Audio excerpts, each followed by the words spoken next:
येसवडी गाव बरीच लांब खडीकेसरी होता आहे. तर हे शेतकरी आणि खडीकेसरीवाल्या मालकाचे आज 2-4 दिवस झाले वाद चालू आहे. त्याच्यामुळे मला शेतकऱ्यांनी समक्ष पाहणी करा इथे बोललेलं होतं. शेतकऱ्यांच्या पिकाची उडदाची मकाची थोडीफार तंबाटी आहे त्याची सर्व पाहणी केली आहे. थोडाफार दुराळा आहे उडतोय ही मान्य 100% मी सगळं बघितलंय. थोडाफार दुराळा उडतोय त्याच्यासाठी या थोड्याफार 1-2 एकर असेल यांनी स्प्रिंकलर देण्यास कबूल केले आहे. आणि आज रोजी इथं ही खडी ही जमिनीपासून खाली 15 ते 20 फूट खाली खड्ड्यात आहे. आणि इथं पाणी मारायचं इथं प्रत्येक ह्याला काय म्हणते ही जाळी जाळी प्रत्येक ह्याच्यावर पाणी मारायचं चालू आहे. तिथं पाणी मारायचं चालू आहे. तिथं पाणी मारायचं चालू आहे. मी सगळे असं मोठी गाडी बारकी गाडी तिथं फोपाडा पडतो तिथं सगळं ह्याच्यात पाणी मारायचं चालू असतं. त्याच्यामुळे मी सर्व पाणी केली शेतीची पाणी केली शेतकऱ्यांची ह्यांची पाहणी केली. मी अधिकाऱ्याला लढून सांगत होतो म्हणजे असेल ते खरं करा. पण इथं मी समक्ष पाहणी केली. माझ्याकडून जे अधिकाऱ्याची काय बदनामी झाली असेल त्याच्याबद्दल मी दिलगिरी व्यक्त करतो. दिलगिरी व्यक्त एकच करायचं कारण मी शेतकऱ्याची जमीन पाहिली. इथं सगळं खिरचर पाहिला. त्या मालकाबरोबर चर्चा केली. त्या मालकाने कबूल केलं. त्याला पिंक तरी देऊ. तुम्ही काय शेतकऱ्याची काय नुकसान होत देणार तुम्ही. आता या ठिकाणी जे आता काका आले काकांना आम्ही पण विनंती केली की बाबा काका एकदा तुम्ही प्रत्यक्षात येऊन क्रशर बघा. जर खरंच जर कुणाचं नुकसान होत असेल तर आम्ही त्या लोकांना स्प्रिंकलर देऊ.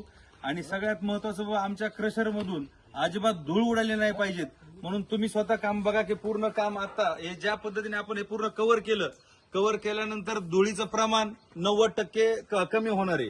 त्याचबरोबर आम्ही प्रत्येक ठिकाणी अशी पाईपलाईन केली आहे की जेणेकरून धूळ उडाली नाही पाहिजे. प्रत्येक कन्व्हेअर बेल्टवर ही आम्ही पाणी केलंय.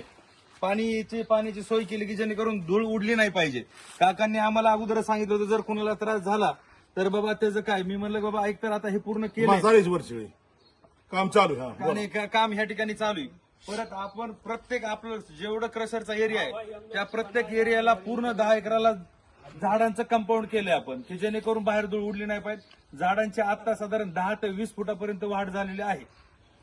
माझं एक म्हणणं आहे तुम्ही शेतकऱ्याला त्रास होईल असं करू नका. मग शेतकरी लगेच मला फोन करतात.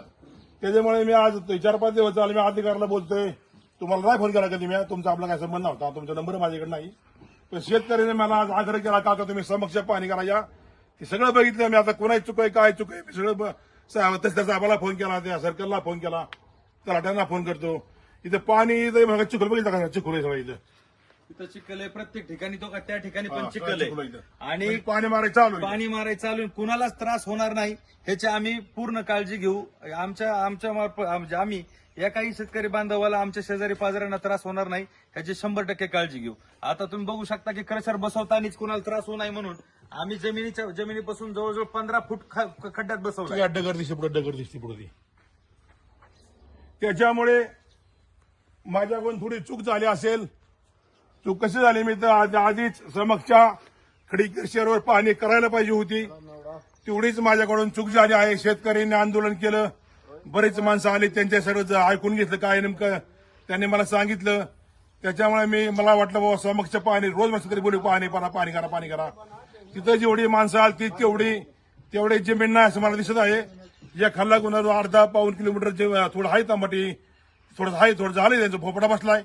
पण त्याचे नुकसान होऊ नये म्हणून पिकदर करतो म्हणल्यात. असा कार्यक्रम आहे.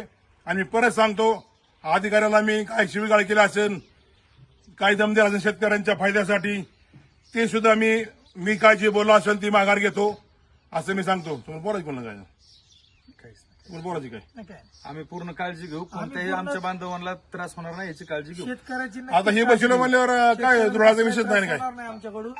आणि झालं तर त्यांनी आम्हाला आवर्जून सांगावं. आम्ही त्यांचं पूर्ण निरसन करू. त्यांना नक्की त्रास होणार नाही याची आम्ही 100% हमी देतो. चालते मला मग तीच पाहिजे. शेतकऱ्याला त्रास झाला नाही पाहिजे. नाही होणार. मी अधिकाऱ्याला सांगत होतो अधिकाऱ्याला ह्यांच्या गर्दीवर लागला पाहिजे. शेतकऱ्यांच्या घरी देऊ लागला पाहिजे, दोघांचं नुकसान नाही झालं पाहिजे.